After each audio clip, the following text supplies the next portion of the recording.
BA part second year, subject भूगोल, द्वितीय second paper मानव भूगोल यानी ह्यूमन ज्योग्राफी।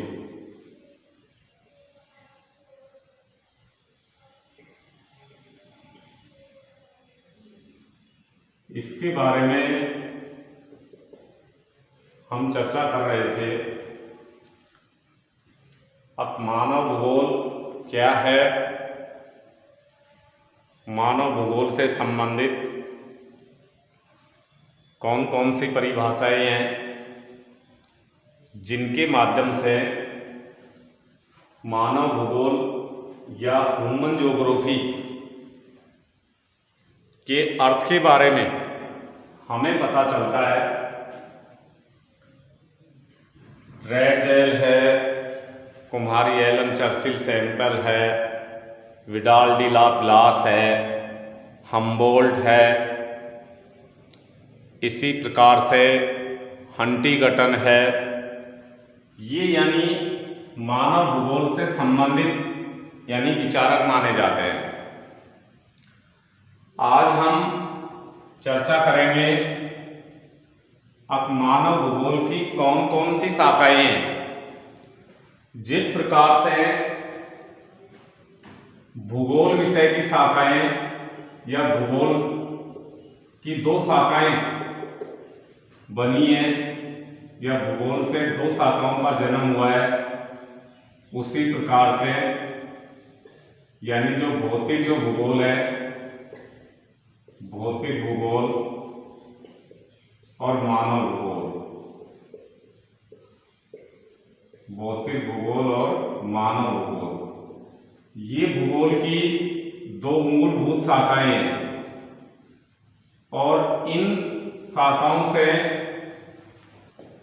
भी अनेक यानी उप शाखाओं का जन्म हुआ है, जिनको भौतिक भूगोल की उप शाखाएं और मानव भूगोल की उप शाखाएं या उप क्षेत्र के नाम से जाना जाता है। तो आज हम ये चर्चा कर रहे हैं अब मानव जो भूगोल है इसकी कौन कौन सी उप शाखाएं हैं, उप शाखाएं या उप क्षेत्र।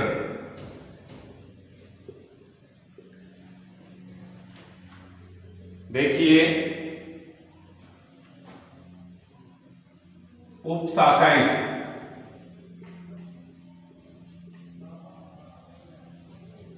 उप शाखाएं मानव भूगोल की, जैसे जनसंख्या भूगोल, जनसंख्या भूगोल,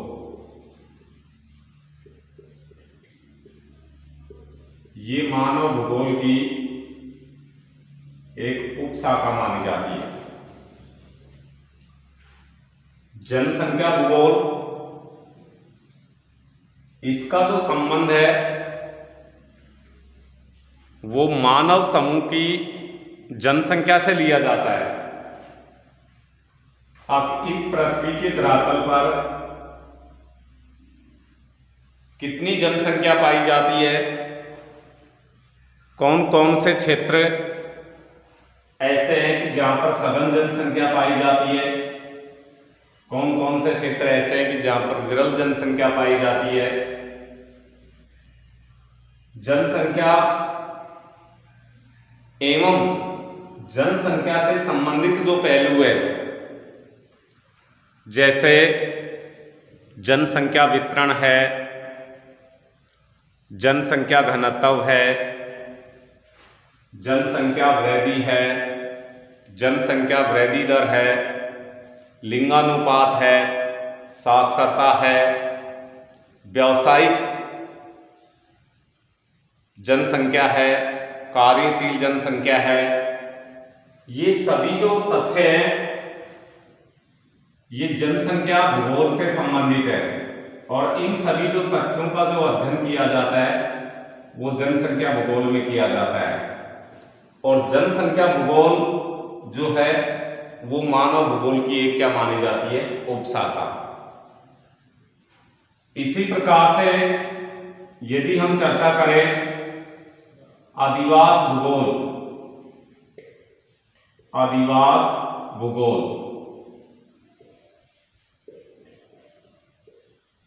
आदिवास भूगोल ये भी यानी मानव भूगोल की एक उपशाखा है।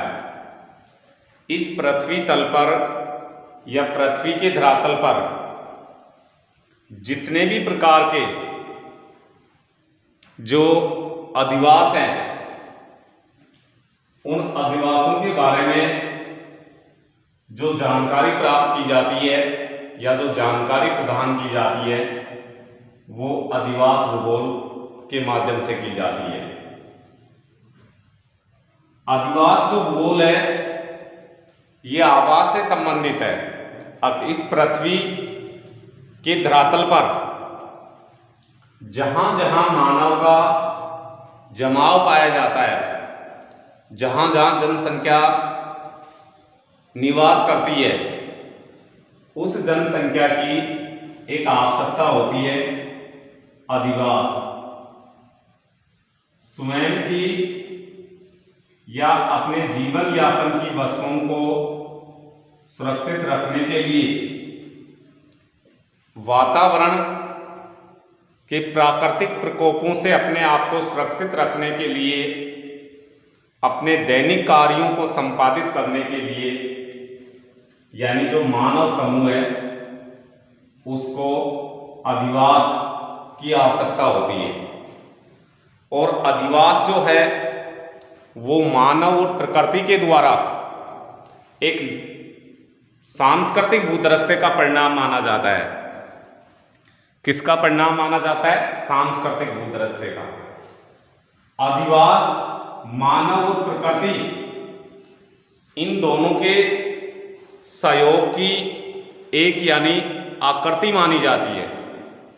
और इन अधिवासों में निवास करते हुए मानव अपनी बहुत सारी जो आवश्यकताएं होती हैं या अपने बहुत सारे जो कार्य होते हैं उन कार्यों को इन्हीं अधिवासों के माध्यम से क्या करता है? पूरा करता है। वैसे तो सामान्यतः अधिवास दो प्रकार के होते हैं। अगर हम चर्चा करें तो हम यहाँ कह सकते हैं ग्रामीण अधिवास। क्या कहेंगे? ग्रामीण अधिवास। और दूसरा है नगरीय अधिवास। नगरीय अधिवास ये यानी पृथ्वी के धरातल पर जितने भी प्रकार के जो अधिवास पाए जाते हैं उनको मानव के कार्यों के आधार पर दो वर्गों में बांटा गया है, ग्रामीण अधिवास और नगरीय अधिवास। ग्रामीण अधिवास किससे कहते हैं और नगरीय अधिवास किससे कहते हैं? ग्रामीण जो अधिवास होते हैं इनकी क्या विशेषताएं होती हैं और यानी नगरीय जो अधिवास होते हैं इनकी क्या विशेषताएं होती हैं, यानी कौन से क्षेत्रों में किस प्रकार के अधिवास पाए जाते हैं, उन अधिवासों की क्या विशेषता होती है, इन सब के बारे में जो जानकारी प्राप्त की जाती है वो अधिवास भूगोल से प्राप्त की जाती है। और अधिवास जो भूगोल है वो यानी मानव भूगोल की एक उपशाखा मानी जाती है। इसका मतलब ये हुआ अधिवास जो भूगोल है इसका संबंध मानव से है और मानव से संबंधित जो पहलू हैं इन पहलुओं का जो अध्ययन किया जाता है वो मानव भूगोल में किया जाता है। इसी प्रकार से अगर हम आगे देखें तो हम यहां कह सकते हैं आर्थिक भूगोल। आर्थिक भूगोल, ठीक है। मानव अपने आप को इस वातावरण में जीवित रखने के लिए भिन्न भिन्न क्षेत्रों में भिन्न भिन्न प्रकार के कार्य करता है। कुछ क्षेत्र ऐसे हैं कि जहाँ पर मानव कृषि कार्य करता है, कुछ क्षेत्र ऐसे हैं कि जहाँ मानव पशुपालन का कार्य करता है, कुछ क्षेत्र ऐसे होते हैं अब जहाँ मानव आखेट का कार्य करता है, कुछ क्षेत्र ऐसे होते हैं कि जहाँ मानव खनन का कार्य करता है। तो ये मानव के जितने भी प्रकार के कार्य हैं, उन सभी कार्यों का उस वातावरण से क्या संबंध है।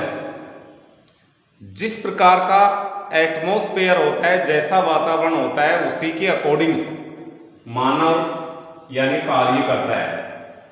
और उन समस्त कार्यों की जो चर्चा की जाती है वो आर्थिक भूगोल में की जाती है। वैसे हम मूल रूप से मानव के जो जितने भी कार्य हैं उनको हम 4 वर्गों में बांट सकते हैं। जैसे प्राथमिक कार्य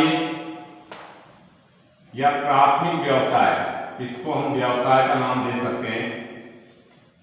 इसी प्रकार से अगर हम चर्चा करें तो द्वितीयक व्यवसाय,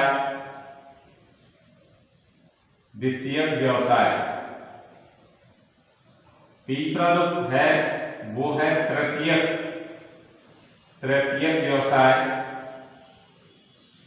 व्यवसाय, और एक जो है वो है चतुर्थक व्यवसाय,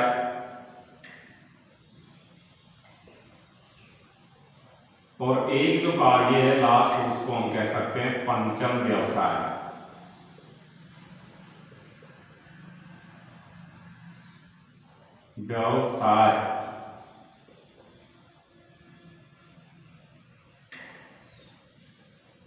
यानी ये मानव के 5 प्रकार के कार्य हैं। पंचम व्यवसाय है, प्राथमिक व्यवसाय है, द्वितीयक व्यवसाय है, तृतीयक व्यवसाय है, चतुर्थक व्यवसाय है। मानव अपने आप को इस वातावरण में समायोजित करने के लिए, अपने आप को जीवित रखने के लिए भिन्न भिन्न क्षेत्रों में जो भी कार्य करता है, या ग्रामीण क्षेत्रों में और नगरीय क्षेत्रों में जो भी मानव के द्वारा कार्य किए जाते हैं, उन समस्त कार्यों को हम 5 वर्गों में बांट सकते हैं। पंचम, प्राथमिक, द्वितीयक, तृतीयक और चतुर्थक। तो इन सब का जो संबंध है वो आर्थिक भूगोल से है। इसी प्रकार से अगर हम चर्चा करें, कृषि भूगोल है, कृषि भूगोल ये भी यानी मानव भूगोल की एक उपशाखा है। विश्व में कृषि कार्य का विकास कैसे हुआ, कौन कौन से क्षेत्रों में किस प्रकार की कृषियाँ की जाती है, कृषि कार्य के लिए कौन कौन सी पद्धतियों का प्रयोग किया जाता है, और उस कृषि कार्य के द्वारा कौन कौन सी फसलें बोई जाती हैं, कौन से मौसम में किस प्रकार की फसलें बोई जाती हैं, जबकि रबी की फसलें हैं, खरीफ की फसलें हैं, जायद की फसलें हैं। ये जितने भी प्रकार की जो फसलें हैं, इन सभी फसलों का और यानी कृषि से संबंधित जो भी यानी पद्धतियां हैं, जो भी तकनीकियां हैं, इन सब का जो संबंध है वो कृषि भूगोल से है। और कृषि भूगोल का जो संबंध है वो किससे है? मानव भूगोल से। तो इस प्रकार से हम ये कह सकते हैं, अब कृषि जो भूगोल है वो भी यानी मानव भूगोल की एक उपशाखा या उप क्षेत्र के नाम से जाना जाता है। इसी प्रकार से हम बात करें तो एक उपशाखा है सैन्य भूगोल। कौन सी है? सैन्य भूगोल। प्रशासन संबंधी मानव की जो गतिविधियां होती हैं, सुरक्षा संबंधी मानव की जो भी गतिविधियां होती हैं, उन समस्त गतिविधियों का जो संबंध होता है वो सैन्य भूगोल से होता है। और सैन्य भूगोल का जो संबंध है वो किससे है? मानव भूगोल से। तो इस प्रकार से ये भी यानी एक मानव भूगोल की क्या कहलाती है? उपशाखा कहलाती है। और भी यानी मानव भूगोल की उपशाखाएं हैं इनके अलावा, जैसे नगरीय भूगोल है, नगरीय भूगोल है। इसी प्रकार से अगर हम देखें जनसंख्या भूगोल के अतिरिक्त जनसंख्या भूगोल है, अधिवास भूगोल है, आर्थिक भूगोल है, कृषि भूगोल है, सैन्य भूगोल है, नगरीय भूगोल है, और एक है इसमें सांस्कृतिक भूगोल। सांस्कृतिक भूगोल इसका जो संबंध है वो भी यानी मानव भूगोल से, इसलिए ये भी यानी मानव भूगोल की एक क्या कहलाती है, उपशाखा। मानव से संबंधित जो भी सांस्कृतिक पहलू हैं, मानव का रहन सहन है, खान पान है, मानव की वेशभूषा है, उसके आचार विचार हैं, उसके धार्मिक आस्थाएं हैं, धर्म से संबंधित विचार हैं, प्रथाएं हैं, इन सब का जो संबंध है ये है सांस्कृतिक भूगोल से। इसके अलावा अगर हम चर्चा करें तो औद्योगिक भूगोल,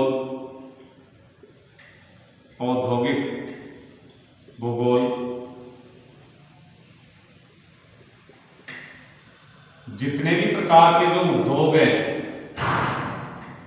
उन सभी का जो संबंध है औद्योगिक भूगोल से है। जैसे वृत्त आकार के उद्योग हैं, लघु उद्योग हैं, कुटीर उद्योग हैं, ठीक है। ये जितने भी प्रकार के उद्योग हैं, इस्पात उद्योग है, इंजीनियरिंग उद्योग है, कच्चे माल के आधार पर है, पशुओं पर आधारित उद्योग हैं, ठीक है, प्रकृति पर आधारित उद्योग हैं, ठीक है। ये सभी का जो संबंध है वो औद्योगिक भूगोल से है। इन उद्योगों की क्या विशेषताएं होती हैं, इनमें कौन कौन सी वस्तुओं का रूप परिवर्तन करके उनको उपयोग के योग्य बनाया जाता है, इन सब का जो अध्ययन किया जाता है, वर्णन किया जाता है, वो औद्योगिक भूगोल में किया जाता है। और इन सबका जो संबंध है वो मानव भूगोल से है। तो ये भी यानी एक यानी मानव भूगोल की उपशाखा है। इसी प्रकार से यदि हम चर्चा करें तो परिवहन भूगोल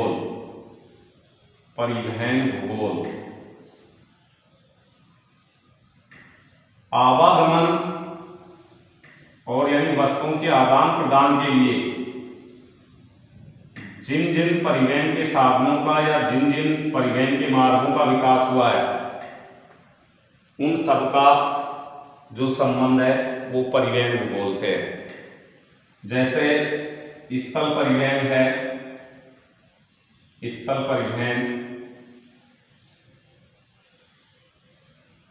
इसी प्रकार से जल परिवहन, ठीक है, इसी प्रकार से वायु परिवहन,